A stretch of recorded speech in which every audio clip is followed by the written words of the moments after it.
synastrie de génération en génération, et le grand succès de Catherine Gestas, que je connais bien, d'ailleurs je fais une conférence dans quelques jours chez elle, eh bien c'est tout à fait, elle a senti le mouvement, voilà. Donc les astrologues veulent rester dans l'astrologie, c'est votre droit, mais n'empêche que quelque part on ne peut pas empêcher la mouvance, c'est-à-dire toutes les psychologies qu'on peut exister, et je pense que Berton précisément était entre la psychanalyse et la mythologie. Pourquoi moi je l'ai quitté? Pour faire une analyse et devenir psychanalyste, voilà. Parce que je trouvais que ça ne me convenait pas très exactement, mais n'empêche que toute mon pseudo-érudition, je dirais, de mythologie, quand même, c'était ancré sur ce que l'enseignement de Jacques Berton. Donc plus on a fait l'astro-théâtre, bon, moi j'en fais autre chose, en thérapie individuelle et de groupe d'ailleurs aussi, on fait aussi ce qu'on appelle des scénothérapies, etc. Donc ça n'a pas été suivi, comment dirais-je, parce que moi je n'ai pas fait d'expansion, mais quelque part, les jeunes, qui ont maintenant 25, 30 ans et 40 ans, sont tout à fait, mais je dirais de ma clientèle, tout à fait à même de comprendre cet astro, je dirais, mythologique. Puisque je me réfère à Jung, puisque j'ai eu cette formation. Donc, si tu veux, pourquoi Catherine Gestas? Parce que quelque part, elle a bien senti qu'il fallait faire autre chose que l'astrologie pure. C'est tout. Voilà, et avec ce que tu as connu avec les scientifiques, on a eu notre grande période scientifique, où, effectivement, avec Étienne Klein, etc. Je ne sais pas si tu te souviens de et Daniel Vernet. Et Daniel Vernet, il y avait une astrologie scientifique avec Daniel Vernet, et Étienne Klein maintenant qui parle, comment dirais-je, en France Culture. Bon, il y avait eu un mouvement scientifique, il n'a pas tellement fonctionné ce mouvement scientifique aussi. Bon, le mouvement, je dirais, de l'astrologie plus psychologique et mythologique a fonctionné sans doute, mais plus en cabinet, etc. Et le succès de Catherine Gestas, c'est le transgénérationnel. Est-ce que tu es d'accord? Non. Succès relatif. Enfin. Bah, le succès relatif. Elle a 90 personnes à chaque conférence. Oui, mais ça ne parle, les conférences ne traitent pas de ça. C'est vrai. Tu as raison de défendre Catherine.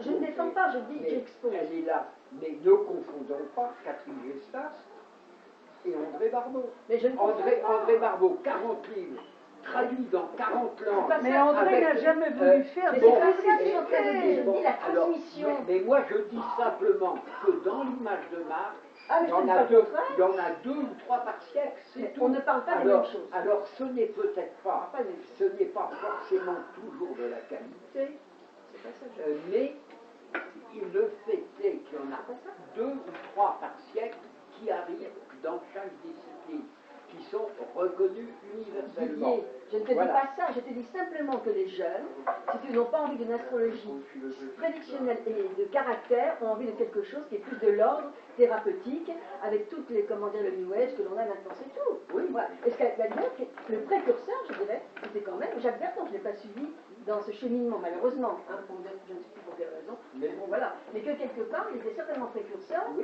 si tu veux. Je ne suis pas en train de critiquer Barbeau, ni Ruberti, ni Rudyard, ni les humanistes, simplement de dire, vous posez la question pourquoi, moi je dis que quelque part, les astrologues, n'ont pas fait d'analyse, seront plus ou moins psychothérapeutes, il y a quand même un courant, mais je ne suis pas dans 100 ans, ça passe mais je ne suis pas sûr que le courant thérapeute, généalogiste, transgénérationnel, etc., obtiennent la renommée d'un Barbeau ou d'un Rudyard. On verra dans 100 ans. Parce que c'est ça.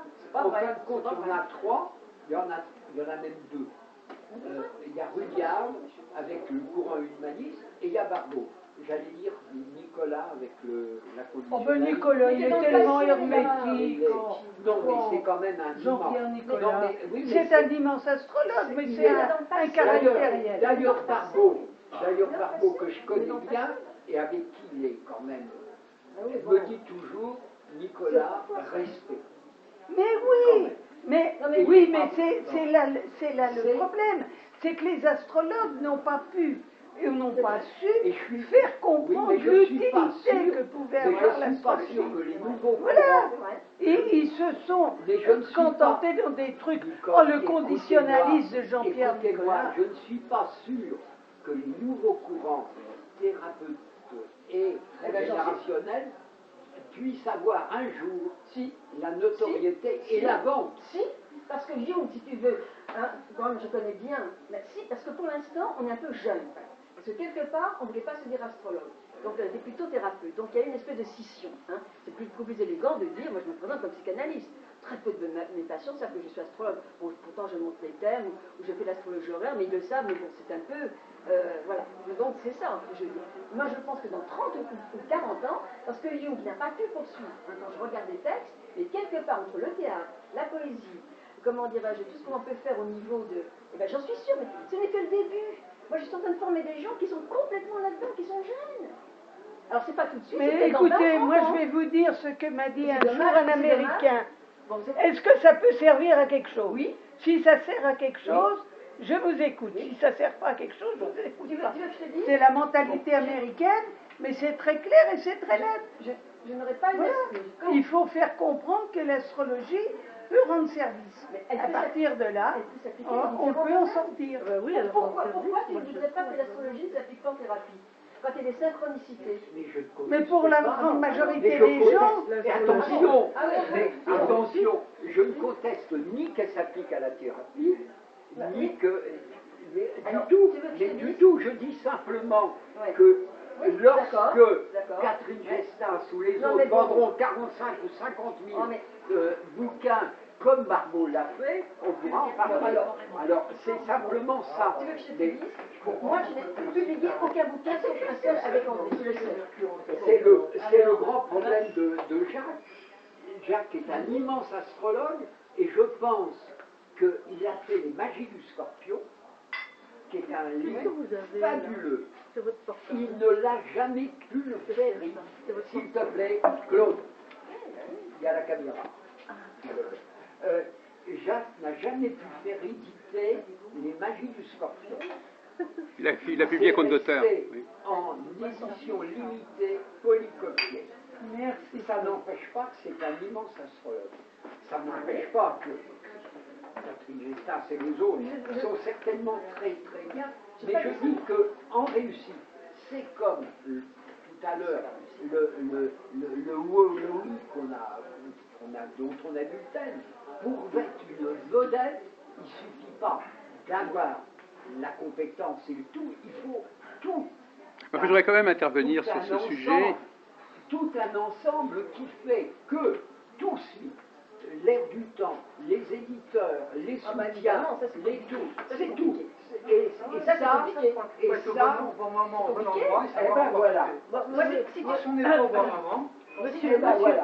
voilà. Monsieur Albrod voulait dire quelque chose. Oui. Et alors, j'insiste avec Loïc. Pour une fois qu'il veut parler. Tout à l'heure, il a un Neptune dans la complètement au milieu du ciel. Et Loïc. Et ça, ce qui fait qu'il aspire carrément les courants du moment. Et non seulement il les aspire, mais il les synthétise. Alors, c'est ça le problème.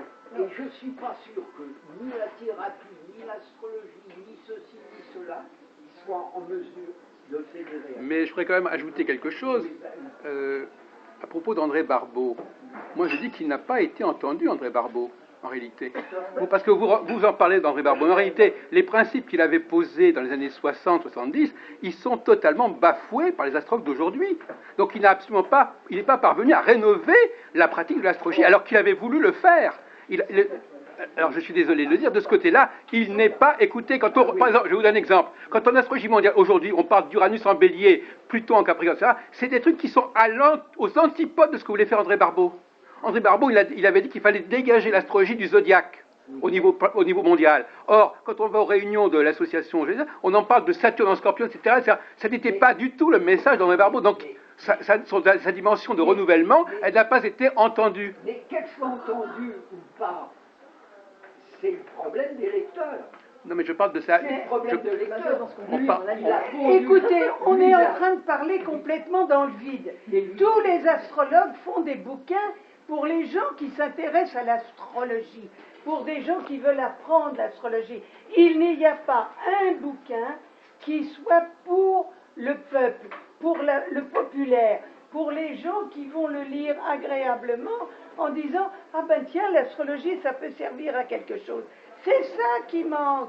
Ce sont tous des bouquins techniques. Quand on lit, si on lit vraiment Rudyard, si vous ne connaissez pas l'astrologie, vous n'y comprenez L'étude de l'astrologie, c'est comme le Jung par rapport à la psychanalyse. Rudyard par rapport à l'astrologie, C'est le tout. Jung par rapport à la